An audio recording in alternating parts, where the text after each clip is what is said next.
Hola, buenas noches. Good evening. A couple minutes late, but we're here. My name is Abelardo de la Peña Jr. I'm the Director of Marketing and Communications here at La Plaza de Cultura y Artes. Welcoming you to En Casa con La Plaza's Dan Guerrero Happy Hour. It's what weird weather we're having. Sunny and beautiful one day and then rainy the next, but today was a really nice day.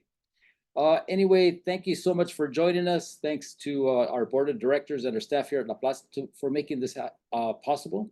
I'd like to tell you a little bit about what's going on here at La Plaza de Cultura y Artes. Of course, we have we have our exhibition 18th and Grand, the Olympic Auditorium, which has been a blockbuster. So many people coming by and enjoying the history of that storied auditorium there on Olympic and Grand. Boxing, lucha libre, roller derby, punk rock, and much more. We've had people who were actually fighters at the Olympic who have come by, either them or their families or their friends. So I welcome you to come by to La Plaza de Cultura y Artes Wednesday through Sunday, 12 to 5, free of charge, to enjoy that exhibition, plus so much more. Our programming has finally gotten off the ground. February had a couple great events, platicas, indoors. But this, in a couple weeks, we'll have our first outdoor event of the season. And here we have Cesar Chavez Family Day, of course, honoring the labor leader, civil rights activist, Cesar Chavez, where we'll have entertainment by Ballet Folklórico y Arriba Mexico, Tierra Blanca Dance Company, and Santa Monica Youth Mariachi, an incredible group. And then plus a lot of activities for our multi-generational audience. And plus book reading, Little Libros will be premiering a book about Cesar Chavez, read by the illustrator Jose Ramirez, a fantastic artist and a good friend of La Plaza de Cultura y Artes. All right, let's get started. So let's bring on the man himself, Mr. Dan Guerrero. Dan, please zoom in. Zoom. How are you? I'm doing well, Dan. How are you? That Olympic exhibition is like the talk of the town, huh? Oh, it's an incredible exhibition. We've had so many people coming by. Remembering, everybody has an Olympic auditorium story. I have a couple of my own, but I'm not going to talk about them now. How about you? So it would embarrass your wife, Linda, no question. I was happy to see my brother Mark's godfather, Enrique Bolaños, was a boxer. And he was my brother's godfather. So I was looking to see if he was there. He was. He and his wife Ruby were very, very close to my mom and dad. And he was a great guy. I loved her. So yeah, I was glad to see Enrique there. Wow. In fact, one of his grandsons came in just this past week. Oh, and, really? So we'll be posting a video on our social media where it talks about his grandfather. That's a great story. Thank you, Dan, for sharing. He was great. He was great. So la-di-da. What do I have nothing else to say to you? well, you did something over the weekend or last week. Tell us about it.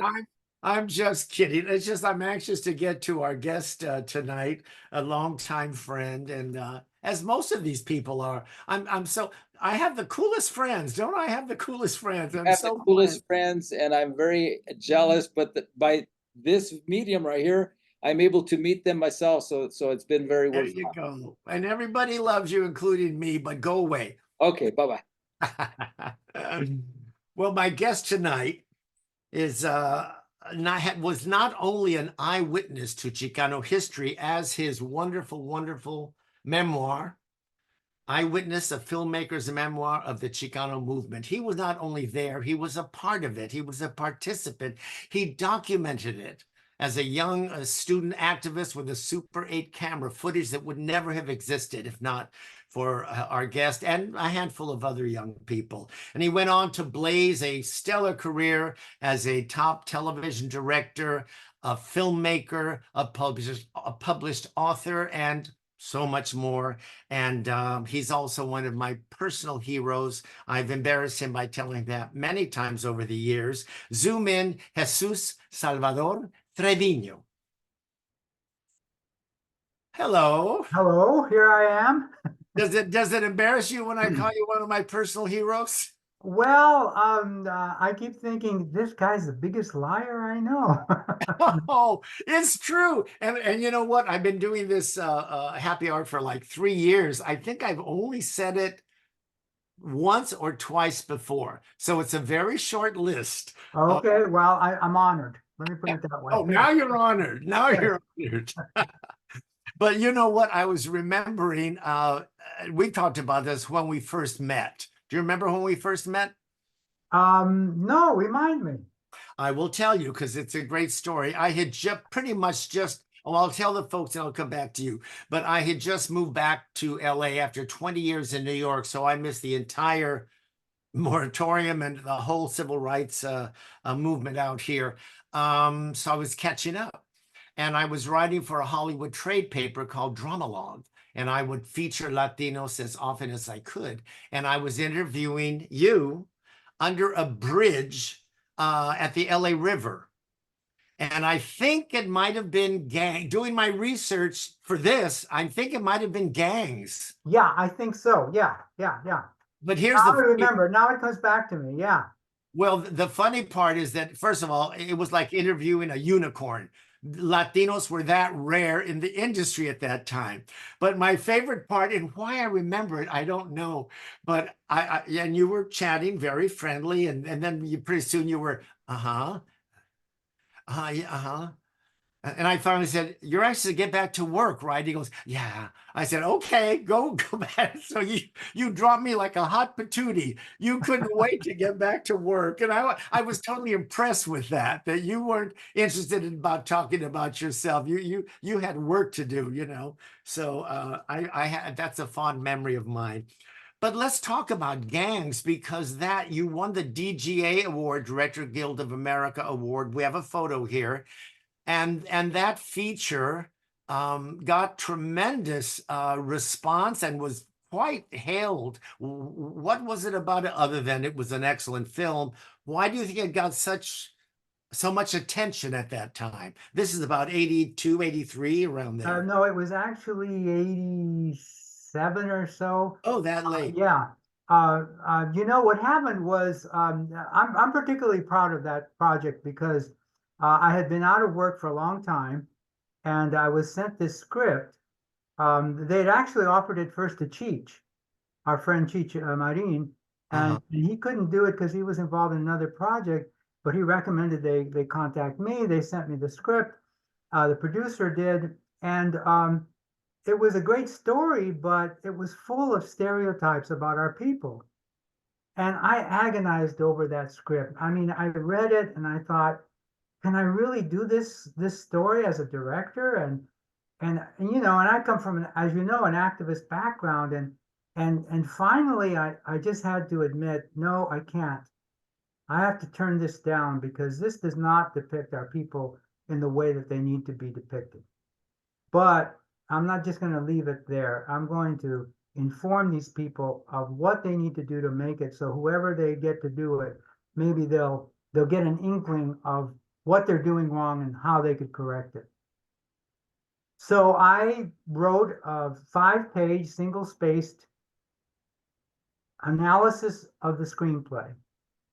And I sent it to the producer and I said, I can't do it, but here's my notes. And he called me the next day and he said, I read your notes and I don't agree with everything, but what I'd like to do is hire you not just to direct, but to work with the writer so that we can put your ideas into the script. Wow. And I was just stunned because I had to go through the moral thing of this is a job, this is work, this Yeah. is what I want to do. This is I'm a director. We And I gotta hadn't eat. We directed. gotta eat. We gotta eat. We got to eat. I hadn't directed for 7 years since Seguin, and and yet, and so but I had to come to my own moral compass and say, no, I can't do it. I can't. I cannot perpetuate these stereotypes. And lo and behold, I got to meet this producer. We became fast friends. We're still the fastest of friends. Howie, if you're out there, Howard Meltzer. And we wound up working together. And of course, I said, you know, we need Latinos not just in front of the camera, but behind the camera. So he said, well, I'm all ears. And so we started staffing it with Latinos behind the camera as well. And so the film got done. It was just a half-hour after-school special, but it did win the DGA award.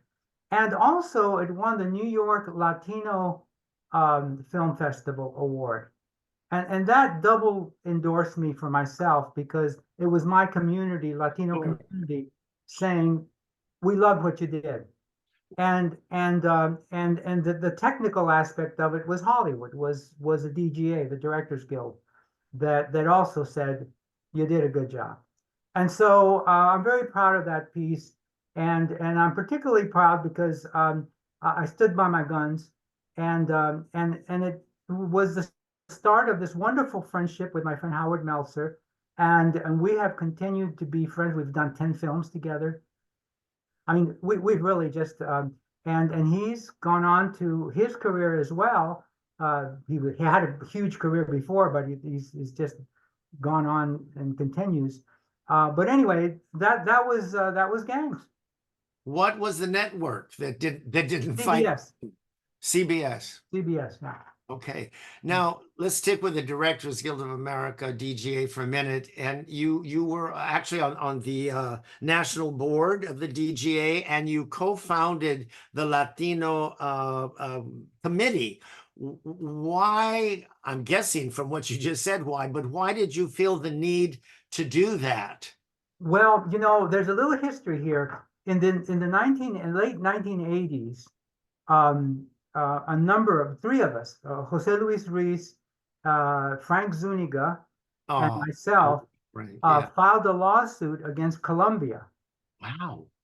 and it was against discrimination. And we did it under the auspices of the Directors Guild. And it was a joint lawsuit with women and African Americans and Latinos, and Frank and Jose Luis and myself were the three Latinos.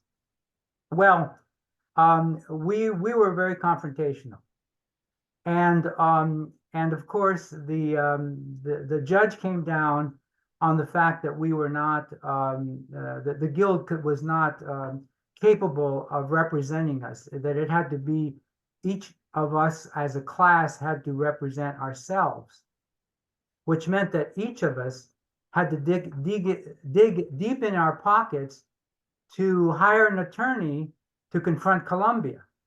The women, the Black community, and the Latinos. Oh. Yes. And of course, none of us had that kind of money. So the lawsuit died. But it taught me a lesson, which was, you know, maybe sometimes it's not so good to do it por la mala. Maybe sometimes it's good to do it por la buena. And so we were in 1990, there was a conference in Mexico City called Chicanos Noventas. And a number of us filmmakers went there. Moctezuma Esparza, Luis Valdez, myself, Greg Nava, you know, a number of people.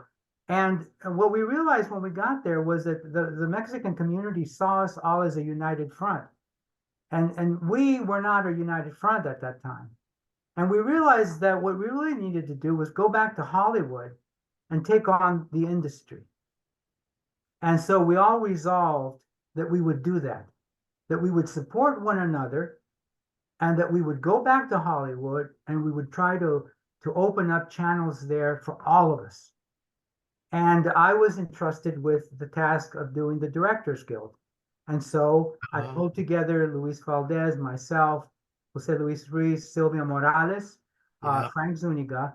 We had a breakfast meeting at Old Barrigan's there on Sunset Boulevard. And we created the DGA and the Latino Committee. And then, of course, we went through quite a number of years of struggle. At first, they didn't want us. At first, there was, you know, well, you know, you shouldn't be apart from the regular membership. But once we got off the ground, then the African American Committee also decided they were going to form their group, and the women, and the Asian Americans, and pretty soon we had what we have So, now so the today. Latino committee was the first of all. Was the of- first, yes. Wow. Yeah, and for the first 5 years, yours truly was the president, the chairman of the group. And we did all kinds of great things. We brought Cesar Chavez to the DGA. I remember. Yeah, Right. and he came in and gave a great speech and stuff. And so our main thing though, again, going back to Por La Buena, we decided that we didn't need to be confrontational. We just need to say, hey, here we are. We're Latinos. We have great talent. A number of us are accomplished already in a number of fields, and all we want you to do is give us an opportunity to prove ourselves. And that has been the thrust of our committee from then till now. The committee still exists. The committee. Oh yes, and it's really taken off now. I mean, there's new membership. There's co-chairmanships, and they're doing all wonderful, wonderful things. And they've been able to open up the guild to more participation by Latinos. And that's wonderful. And I'm glad, I'm very proud of that, of having been part of that process of really opening up opportunities in the mainstream and in the big time, DGA, Directors Guild, you know. So yeah. And it's a very different landscape today for young Latino filmmakers. It's still no walk in the park. It's no walk in the park for any filmmaker to get a film done. Right. But the landscape is much wider. There's so many gifted young Latino directors. I'm sure you're mentoring many. I know many myself. I am, and yes, there are, and we, you know, I'm happy to see a new generation, and I'm happy with our generation. Dan, you and our generation accomplished a great deal, not just politically in terms of civil rights, in terms of breaking down barriers, in terms of opening up doors, in terms of putting us on the map. I'm proud that we've done all that. But now, and we left a body of work. You know, you look at El Norte, you look at La Bamba, you look at Stand and Deliver, you look at, there's a number of films that we've done that really stand out. But now it's time for a new generation. Yes. And boy, I've met some of these people, and they're men and women that are, you know, creative and that are doing wonderful, wonderful things. And I've been working more recently with the Mexican American Cultural Education Foundation, right. and we're having our annual celebration, film festival, and we're going to celebrate Chicanas, and we're going to highlight women like Eva Longoria, and well, there's quite a number of them. Curves, Josefina Lopez, and quite a number of Bel Hernandez, of course, who's been legendary in terms of wonderful things she's done for our community. Patricia Riggins, I think. Patricia, yeah, thank you. And so we are doing this, and I'm just happy to see this new generation going forward, and I'm trying to be as supportive as I can. You know, that's what I think people like you and I, and I'm happy to see you doing it as well as me, is carrying on and being supportive of the new generation. Yes. I'm so proud of them. And you know what else? They're not only gifted, they're smart. Yeah. They get the business end of it. You know, they're very smart. They seem to have a leg up more than, I don't know. I speak for myself. You're just making it up as you went along, you know, but now they're very savvy about the business end of this. And I don't mean just the marketing, et cetera, but how to play within the structure of the town. They're very smart. And that's what we need, because, you know, many of us started with the vision, the dream of directing or acting or writing, and we were dazzled by the art form, but it is a business, and you have to do both. Yeah. And you have to be very conscious of the business aspect of it. And I agree with you that the younger generation, today's young filmmakers, are really carrying that in their mind. They're very savvy. They're very savvy. I want to back up to the movement for just a moment, because as you met all these amazing leaders, Cesar and Dolores and Luis, and all these things came together for you to personally embrace your Chicanismo for the first time. Is that not pretty accurate? Yeah. You know, when I was in when I was growing up, I really had a bit of an inferiority complex because I didn't feel good about who I was as a Mexicano, as a Mexican American, and I wanted so much to be white because our society had taught me that who I was because I had brown skin, that didn't count. Was bad or wrong? And so I wanted to assimilate as quickly as possible and deny who I was. And it wasn't until the Chicano movement came by that I really got it. And I remember it very vividly because it was my first meeting with Cesar Chavez. I had helped organize the student group at Occidental College, the United Mexican American Students, and we took a couple of carloads of students with canned goods for the farm workers. Mhm. And we drove up to Delano, and we had a meeting with Cesar. And it was my first introduction to him. And I must say, I was just so dumbfounded and mesmerized by his presence. Here was this humble man who spoke quietly, but was talking about who I was. He was talking about people, the farm workers, and Latinos that were impoverished, and he was talking about giving them dignity, and that everyone had a right to a livelihood. And I looked at myself and I thought, boy, where have I been? And I just said, I know what I must do now. And I was converted into the activism of the Chicano movement. And believe me, I came back from that meeting with Chavez, and I've been going ever since. And still going. And still going, thank you.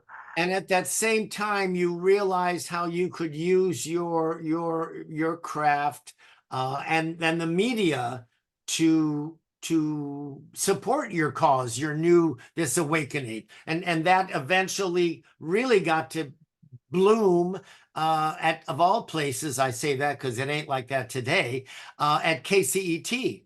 I mean, KCET, I didn't know all about history. I got it from you, from Rosemary Alvarete and Sylvie Morales and that whole group. There was an incredible outpouring of Latino programming from KCET, really addressing the community of this city, which is a bygone era. But that time was unbelievable. Tell us how you got involved and the support you got from KCET. Well, you know, I must say, once I was hired on as a production assistant, a PA, on an experimental project at KCET called Ahora, which was going to be 175 live half-hour shows. Ahora. Yeah, and we worked on Ahora, and I was started off as I say, as a production assistant, but within like 5 weeks, I was associate producer and on-camera host. and it was a great opportunity, great learning opportunity. I was you know, on the job training. And after the Ahora program ended, I went on and to KCET. I was retained by KCET, and I created my own series, which was called Acción Chicano. Right. And Acción Chicano ran for several years, and it allowed me to do interviews of the day with the burning issues of the day. This is what you're seeing here is Alicia Escalante, who created welfare rights organizations, and Bob Gondera. And I would interview these people, and we would do short films. And it was our way of showing that we were here, that we were, you know, and this led me then to move on to longer form documentaries. And one of my first ones was America Tropical, which told the story of the Siqueiros mural in Olvera Street that was painted in 1932 and then was whitewashed. Right. And I discovered this in 1969, and I knew that I had to do a film on it.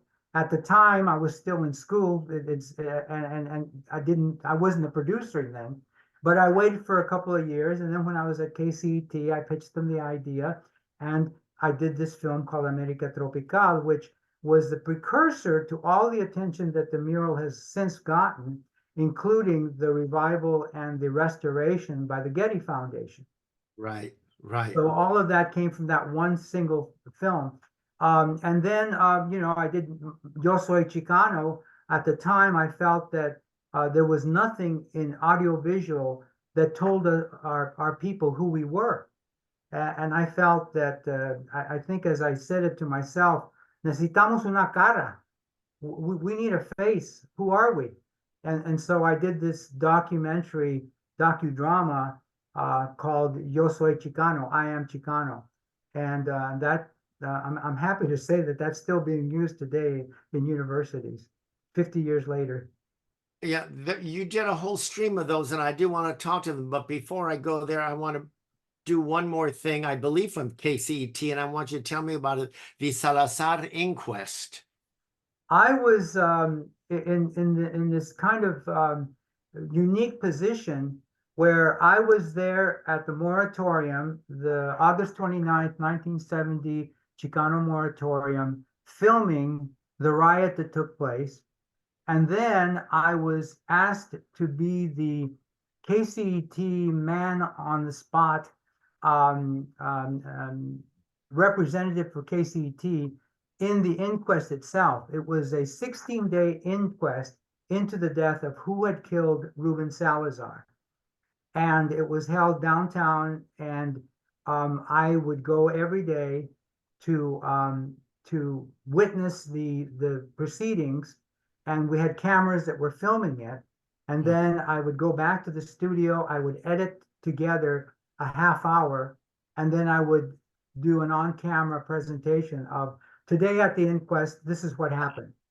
Wow. And Does that still exist? Where can people see things like this? Well, unfortunately, all of that tape, it was all taped, all 16 days of the inquest were taped, but those tapes, there were these big 2-inch high band videotapes.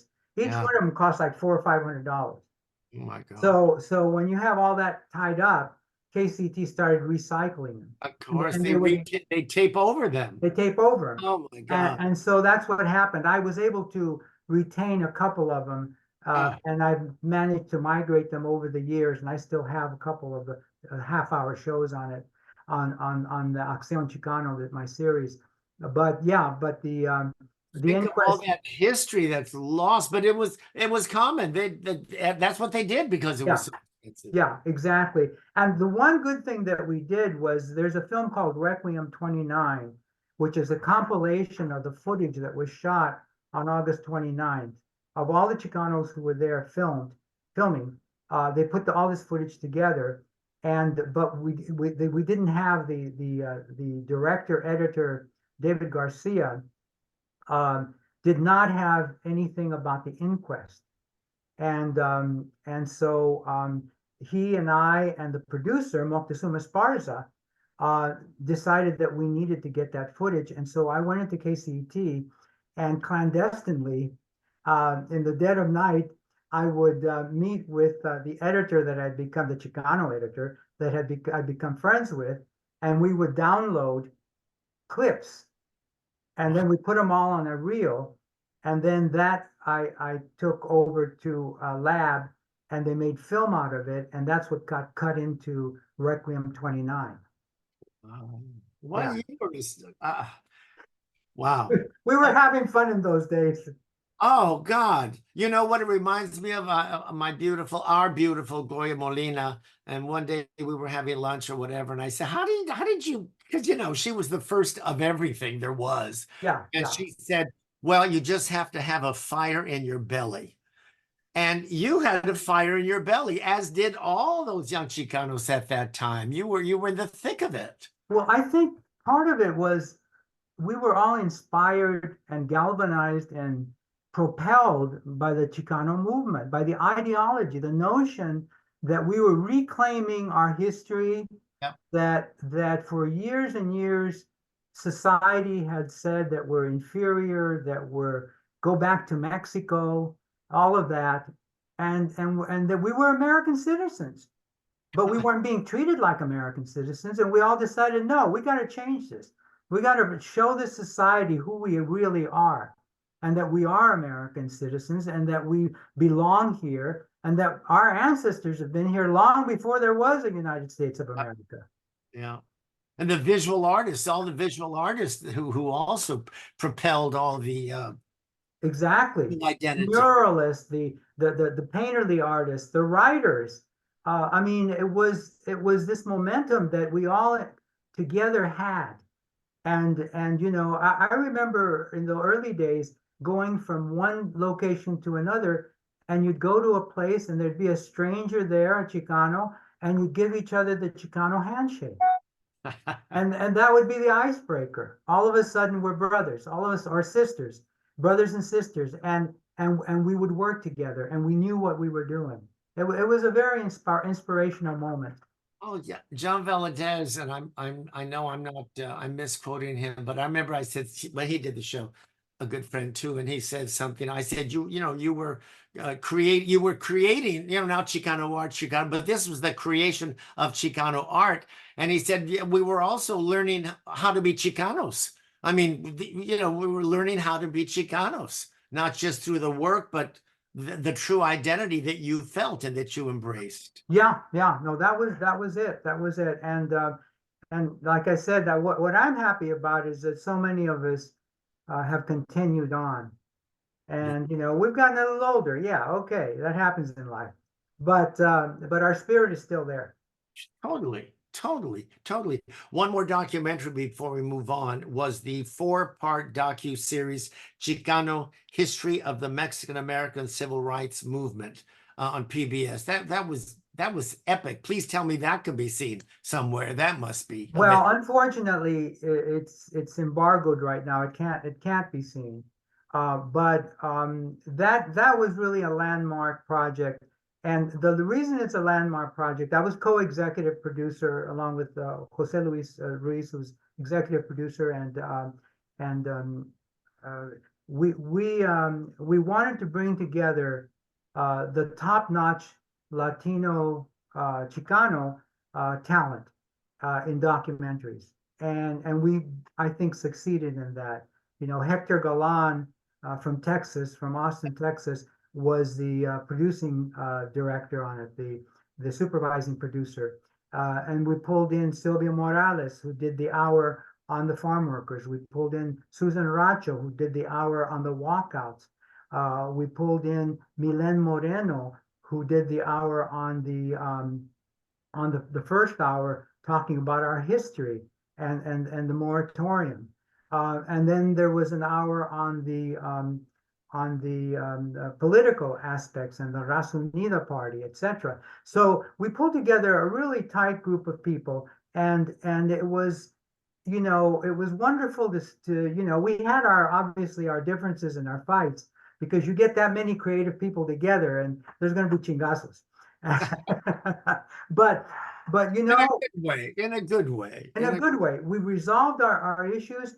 We all produced great shows, and I was proud to be associated with it, with the project, with having, you know, the supervising role, and it was really, you know, to my mind is a landmark in terms of what our community has seen about our history. And just a little caveat, the ironic part of it is we had to prove to the funders that there was a story. Of course. We had seen Eyes on the Prize, and we thought, well, this is going to be our Eyes on the Prize.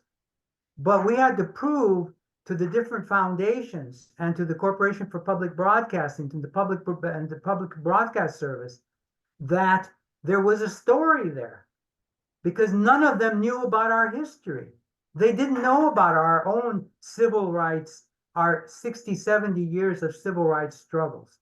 And that is exactly why we needed to do the show. Well, of course. Yeah. But well, I know, because you wondered that people still don't know our history. They still don't know our history. Yeah. Yeah. And many of our own young people don't know our history. Right. And it's easy to forget it. One of the things I'm doing more recently is I'm writing a book called The Chicano Documentary. And I profile 40 landmark documentary films made by Chicanos about the Chicano experience that have transformed, I think, and educated American public about who we are in America. Not just our own community, but also the mainstream community about who we are. And I'm hoping to have that finished very shortly. And I'm proud of it because it also signals and highlights this great cohort of filmmakers that include Silvia Morales and Lourdes Portillo and Susan Racho and Hector Galan and Paul Espinosa and Isaac Artenstein and just so many filmmakers that have been Ray Tellez, that have been part of this. Rick Tejada Flores, all of these people have made landmark documentaries about our experience. And the book is going to be a little bit of a tribute to them and their work. That's fantastic. And all those people you mentioned are still out there doing it. Exactly. They're all there. Yeah. Absolutely. Wow. Now, you continue to be, of course, an activist and for La Raza and all that, but you also did all the other stuff. And I'm just going to rattle off a few of the episodic directing gigs he had. I mean, all the biggies: ER, Law and Order, Dawson's Creek, NYPD Blue, Bones, Star Trek Voyager, and Star Trek Deep Space Nine. I suspect this photo, please tell me it's from the Star Trek and not one of your meetings at the DGA. That's actually me with Narns on the set of Babylon 5. Oh, well, it's hard to tell one alien from another sometimes. Yes, and I was directing them on, I don't know the gumption of me to presume that I could direct these aliens, right? Well, first of all, you do look a little frightened in that photo. you do look like a wee bit scared. Now we of course must talk about another landmark project that you were involved in, is putting it mildly, and our dear friend Dennis Leone's Resurrection Boulevard, which was a groundbreaking. There's Nicholas Gonzalez. He's not boxing with you, right? That's during a rehearsal for a scene. Yeah. Well, off camera, there's someone there. But Resurrection Boulevard was what a cast, and the stories that was on Showtime. And but again, what you were saying earlier about the gangs thing, and when they gave you issues with wanting a Latino production staff, you kind of relived that with Resurrection Boulevard. Even though Dennis created it, you were the supervising producer, you directed the pilot, but you had resistance about having a Latino staff. I'll tell you, there was a landmark. I get confused in the word landmark. There was a key moment when the Showtime had agreed, saw the pilot, they loved the pilot, they decided, yes, we want to go with the series. So this is our first meeting, and Dennis and I come equipped with stacks of resumes. Because Dennis and I, Dennis had written this brilliant script, and I was fortunate enough for him to say, Jesus, I want you to direct it, and I think I did a pretty decent job of it. And so now we're going to get into the series. And he and I are both determined that we got to have Latinos on here.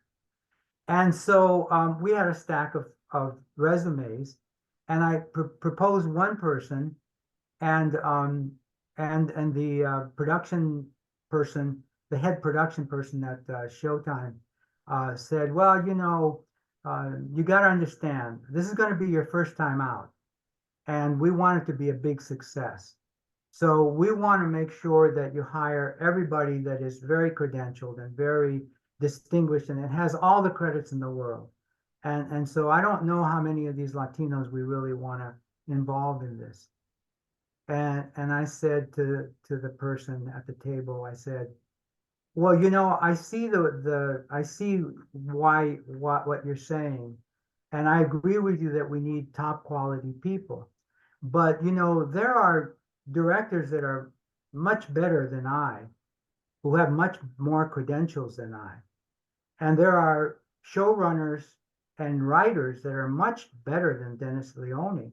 So what I think you guys should then do is, why don't you just hire someone to take my place and Dennis's place, and then you could do the first show, national show in English about a Latino family without any participation of Latinos. Oh, God. Did you talk? Did you tell Dennis you were going to do that before you No, did? I was so pissed off that they would do this, because I had come prepared with, you know, good resumes of people that I really trusted. And so there was dead silence. And I glanced over, and Dennis and I looked at each other, and Dennis, I could tell Dennis was eating this up. And so they said, okay, we'll look at the resumes. And sure enough, you look at the end credits on the first season, and there's millions of Latinos throughout, and not just to mention all the in front of the camera Oh, the Latinos. cast. You had our Yeah, beautiful Elizabeth Pena and Nicholas and Lupe. Everyone did that show. yeah. We were very fortunate, and I feel so privileged to have been part of that family of people. We were like a family. Yeah. Oh, I'm sure. I'm Yeah. sure. I would have been a PA on that show had you offered me the gig. Did you? No. Well, It's not too late. Maybe we'll bring it back.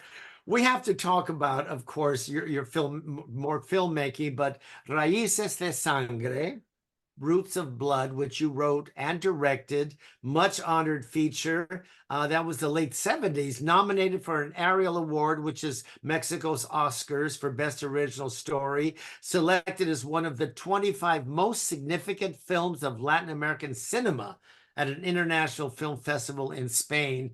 This was also groundbreaking. I know I used that word before, but everything you did practically was groundbreaking. Tell us about Raíces. well, you know, I had for a long time, I wanted to do a feature film. I wanted to do features. I wanted to be a director. And I had written, I found this story, this incident that happened in 1975. A truckload of immigrants were found abandoned on a Texas highway, and there were like 40 of them, they had all suffocated to death. Oh my God. And that just happened like a year and a half ago I again. know. I It know. just keeps happening. Yeah. But this was the first time that I had heard of it. And so I decided that that this had to be the inciting incident of this story that I wanted to tell about the US and Mexico, the border situation. And it had to deal with Chicanos on the US side working with Mexicanos on the Mexican side. And they were united against a transnational company, a garment company. Mm-hmm. And the way this came about was that the political leader at the time was the founder of La Raza Unida political party, Jose Angel Gutierrez. And he had met with the president of Mexico and had said, you know, you guys, the Mexicans, don't know anything about Chicanos. And he said, you know, you should do a film about the Chicano experience for Mexican audiences. Yeah. And so the Mexican president agreed, and they floated my name, and I got the job of writing the screenplay. I wrote the screenplay, and then I went down to Mexico, and I had to pitch them that I had to direct it. And I did, and they agreed that I could go out. It was my first directing opportunity, and so I directed it, and you know, my credit is written and directed by, and which I've been struggling for years. I wanted to do that, and it was a major film, and as I got into it, of course, Originally, they wanted the story to be about explaining the Chicano to the Mexican audience. And I said, no, no, I said, you know, Chicanos don't know about Mexicans. We need to go both ways because here in the United States, we see Mexicans as Tijuaneros, as pochos, you know, and so we need to do a film that unites the two people. And originally, the working title was La Raza Unida, the United People, but eventually it became Raíces de Sangre, Roots of Blood, because both sides of the border had the original, the blood of our Aztec ancestors. And here we were all along the border, and the story is about this union that gets formed along the border. And there's a scene where Mexicans on one side of the border are walking in a candlelight procession along the border fence, and Chicanos on the other side, and to confront the multinational corporation. And of course, a year after that, there was an actual real event that took place similar to this with the United Farm Workers. The film was so political that it was tabled, and it was not released for 3 years. And it wasn't until Boulevard Nights came out, and Richard Inigas, who was the star of Raíces de Sangre and of Boulevard Nights, you know, Boulevard Nights did big the first weekend, did like millions of dollars, and blew everyone away. And Richard and I and his then wife Roxana Bonilla, who you see in this photo here, that's Richard in the foreground, crouching, and that's Roxana to the left of him, and that's Pepe Serna, Isaac Ruiz, Yolanda Marquez, and Leon Singer. This was the main cast. And so we went to Azteca Films and we said, you guys are sitting on a gold mine. Here's Richard Inigas, who starred in this movie and is making all this money. You have a film and you're not even distributing it. The business, as we talked about earlier, it's the business. If they smell money, they don't care about the politics of it. Well, that did the trick. They did a subtitled version and they released it throughout the Southwest and all the Mexican theaters. And the film got a great review and great response, not just here in the Southwest, but throughout Mexico as well. And it was, you know, the political part of it, which at the time was very, you know, they didn't want to tackle that. They were willing to let that go because it was making money. Speaking of money, Seguin almost didn't happen because of budgetary cuts during the Reagan administration, right? Your film Seguin, which was an American Playhouse TV drama. Yes. You know, I had originally developed an 8-part series called La Historia, which was going to be 1-hour dramas of our history from the time of the Battle of Chapultepec to the present. Wow. And it was going to be throughout the history of the Southwest, and each one was going to be an hour with our dramatized of our heroes. And we had submitted Seguin as the pilot, and it got funded, but they canceled all the other projects. They didn't want to do it, and that was because Reagan was in reaction to some controversy about a film that had been done about Central America that was very political, and they didn't want to do anything political, and so they pulled the plug on a lot of financing from a lot of different projects at the time. And I was lucky to have even finished Seguin. I had to go looking for additional monies even just to complete the film. It's a business. It's a business. I want to talk about your online presence. You're very hip. You're online too with your Latinopia. Yeah, well, how many years now? Well, it's been about 12 years now. You know, what happened was I retired from TV directing, But one of the things that struck me, because it was back at around 20, what was it, 2010 or so, and I was really taken by the fact that so many of the people that that I mentored were really adamant about wanting to get into Hollywood. And having been there, I thought, well, you know, it's great if you can do it, but it's really competitive.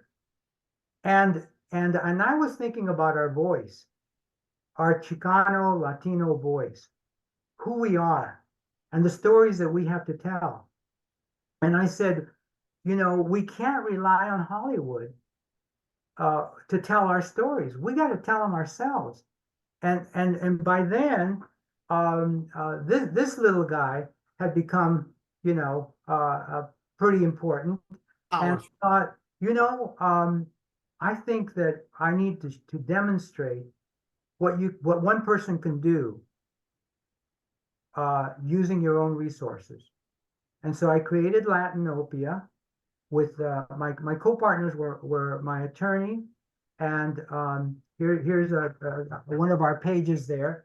These are all blogs or videos that you will find on Latinopia, and you can just go to latinopia.com, and you can see there's all kinds of music videos and art, literature, music, theater, cinema, food.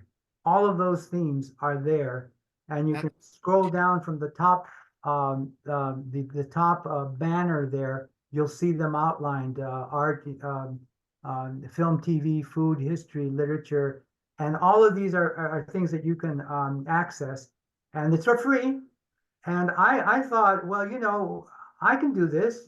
I can shoot these videos. I can edit these videos. I can post them on my website, and I can get my friends and people I know who are scholars to come in and contribute blogs. And so I've been doing it for 12 years now. And it's, you know, it takes 2 or 3 days out of my week, but I've got it pretty much down to a science. So you know, I don't go crazy on it, but every week you'll find new videos, new blogs, and about what's going on in our community. Well, I have to toast you. What else can I do but toast you, right? I will toast you back. Let me Sounds see if I can. Yeah, here we are, right there. okay. To you. To you. Uh, We join in. Salud. oh, look at you! Look at you! And we're okay. We're about to wrap, but I do want to tell you, because this is still on Amazon, right? Yes, it's available on Amazon, and so are my short story collections. You mean these? Yes. Thank you. I So have, yeah, you so know, people can go and check them out, and you know, read all sinkhole. about it. Sinkhole's great. Yeah. So honestly, this is the only one you inscribed though. So next time I see you, bring a pen. Okay, I will. Thank you so much. Well, Really. thank you, Dan. It's Oh, been great.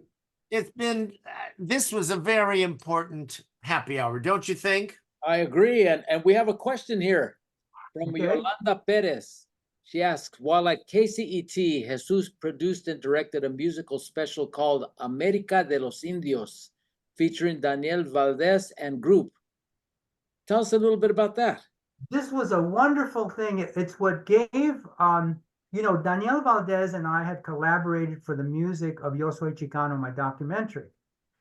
And at the time, he had this group that included Yolanda Perez and Sal Bravo. I can't remember who the others were, but Danny had accumulated a number of songs that he had written. And so I said, you know, I've got this show called Acción Chicano. Why don't we do a half hour on Danny Valdez in concert? And that became a show that we called America de los Indios. And it was the history of this in terms of how all of this goes down the low. And listen to this. So we do the show, and who's watching the show? We did something very experimental. We did a simulcast with KABC, so that you could see the show on your TV set and hear it in stereo on KABC. That was in those days. That was a big deal. Now everybody has stereo. Anyway, so who watched the show but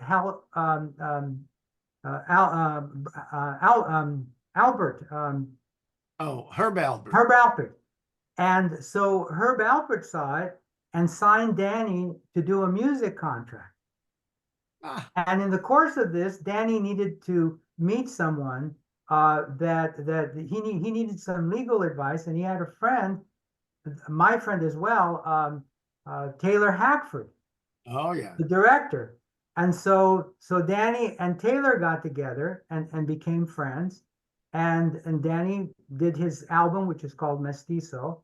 And that led Danny to eventually want to do the Richie Valens story, which Taylor Hackford came in on.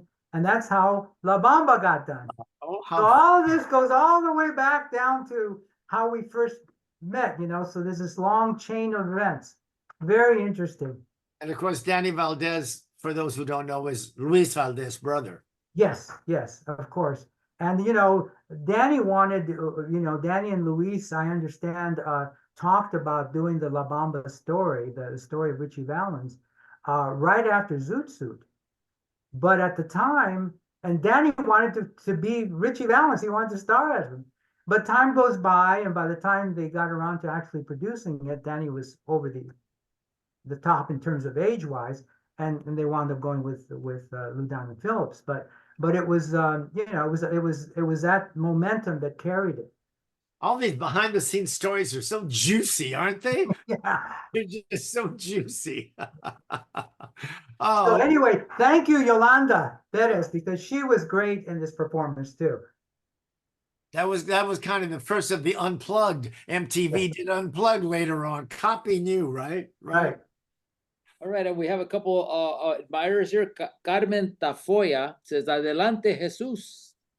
Oh, thank you, Carmen. Carmen is a friend from Texas, and she has just been, she was the president of the Texas Institute of Letters, an honorific society in Texas of the most distinguished authors, from journalists to poets to novelists and musicians, music writers. And this year, she is getting a Life Achievement Award in May in Texas for all of her life work as a, she's incredible. She's like you, Dan. She's a writer, she's a performer, she's an actress, she can do everything and has done everything. Well, So, here's the toast to her. yeah, let us toast it to Carmen. Carmen. There we go, Carmen. Salud.